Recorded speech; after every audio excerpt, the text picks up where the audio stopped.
Right after our initial factory training on the R43, we had to be away from Blaine for a while, and so it's just now that we're getting ready to take our first real trip on the boat, and we're going to head up to Vancouver, British Columbia. Both our daughters live in Vancouver, so having the boat up there makes it easier for us to visit without having to fuss with dealing with the border crossings.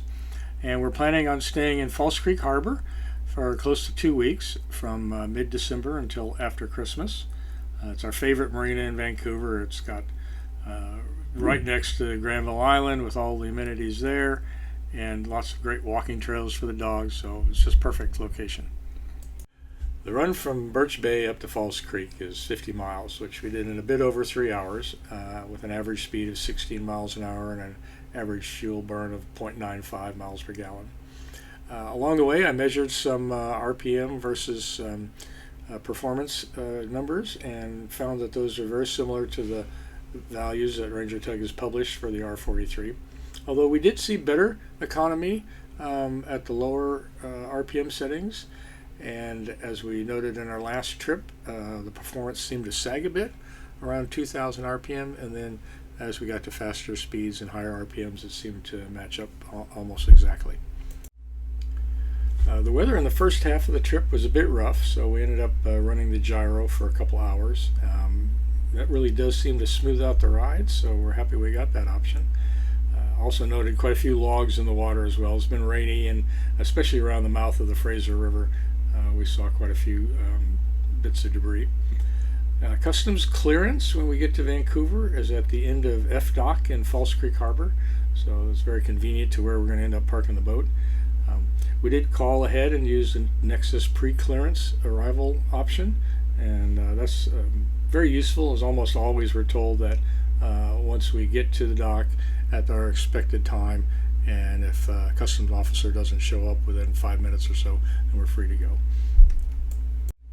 A few days before we arrived, we had called up to the marina and asked if they had a spot for a boat the size of the R43, which they did, so we made a reservation for that spot. Funny story, when we arrived though and called in, they thought we were our old boat, which the call signs are similar, so now we're the Maggie N2, and before we were just the Maggie N. And so in their system they had us as an R27 with an 8.5 foot beam, and apparently the harbor master was looking at those specs when he first directed us to slip B19. When we got there, it was obvious that our 14-foot beam boat was not going to fit. So we called back and said, no, we're the Maggie N2. I said, oh, okay. Anyway, they figured it out and put us on a nice side tie at the end of D Dock here. We decided not to cook on board our first night, and instead we went over to the Bridges restaurant just over on Granville Island. That's the big yellow building across the harbor that you see on the right side of the picture. And here's a nice little video as we look from our slip across False Creek towards the Vancouver's downtown core with all of the high rises. Lorraine paused here at the top of the dock and allowed me to take a picture of her with the lights of downtown Vancouver in the background. Approaching Granville Island, we pass under the big sign underneath the Granville Street Bridge.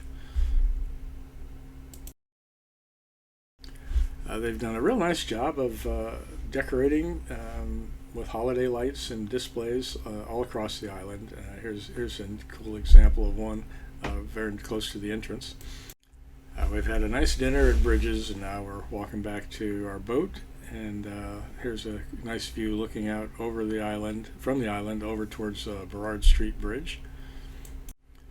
We're back on the boat after our dinner, and as we were sitting there, we noticed this commercial fishing boat that's heading out.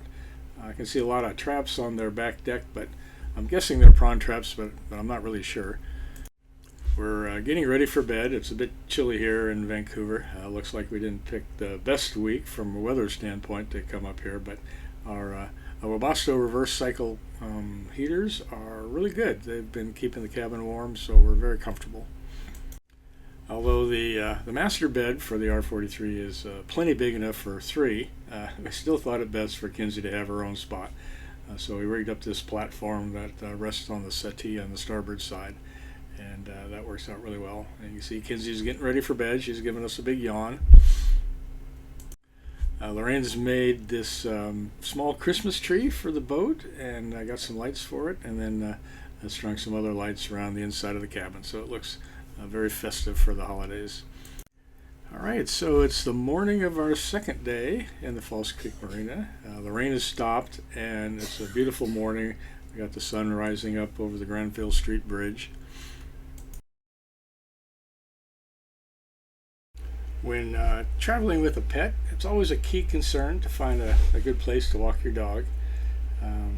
For us, this Creekside Park is super convenient. It's located just above the marina, so just a few minute walk away from our side tie location. Also, there are several other great parks in the area, including Kitsilano Beach for swimming. Those are all just a short distance away. So this video shows us in Creekside Park throwing the ball for Kenzie. This morning we're going to walk over to the Granville Island Public Market to pick up some provisions. The market is just right across from the Bridges restaurant where we ate dinner last night. The public market is a huge indoor space, over 100 vendors, offering everything from fresh produce and seafood, meats and cheeses, baked goods, candies, European specialty foods. There's a lot of food vendors, and it's just a few hundred yards from our slip, so how convenient. This is just a short video I took. You can see there's a terrific selection of fresh produce, and this is just one of two of the major produce stands in the market.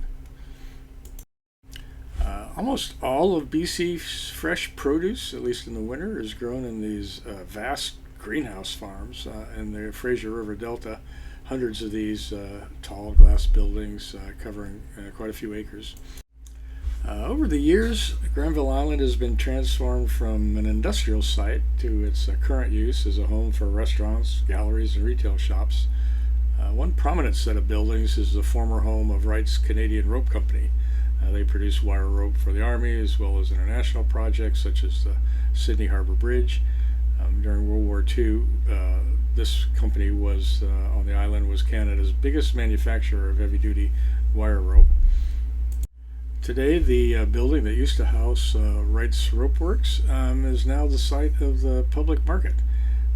The history of the development of Granville Island, from its beginning as a mud flat in a shallow estuary to being made into an industrial center, and then finally how it is today, is a very interesting historical story. So we'll try and cover maybe some of that in a future video. Yesterday we discovered that just at the end of our dock is the pickup location for Skipper Otto's Seafood. It's a community-supported fishery, and members of the co-op can pick up fish at this location every Thursday. Fortunately, we had arrived on a Thursday, so we ended up joining the co-op and bought a selection of fresh and frozen fish. And you can see here they've got quite a bit of different kinds of fish that they have available. Each of their products has a label that tells you where it was caught and by whom. Lorraine cooked this really nice meal of bok choy and salmon for lunch. Their fish is flash frozen at sea, and we thought the salmon was some of the best we've ever had. They also had fresh mussels that we bought also, and for dinner Lorraine's going to cook them in a shallot white wine sauce with herb butter and lemons. All right, Lorraine is beginning to cook our mussels. She's got some shallots that she's getting ready to peel and chop up. Mm-hmm. And this will be the first time that we use our stove. So we got some new cookware here. And what kind is it? Hey, all right, Bob, here we go. First time lighting our new stove. Oh, look at that. It works like a charm. Oh, all right, let's saute some shallots, okay? Here we go. Beautiful. All right, all chopped up, ready to go. And then once they're there, a little bit softened, we'll add some white wine, and then we'll add the mussels. What about the herbed garlic or herbed butter? Oh yeah, we'll add that to probably just after the wine. Okay. Little. Ready? Go ahead.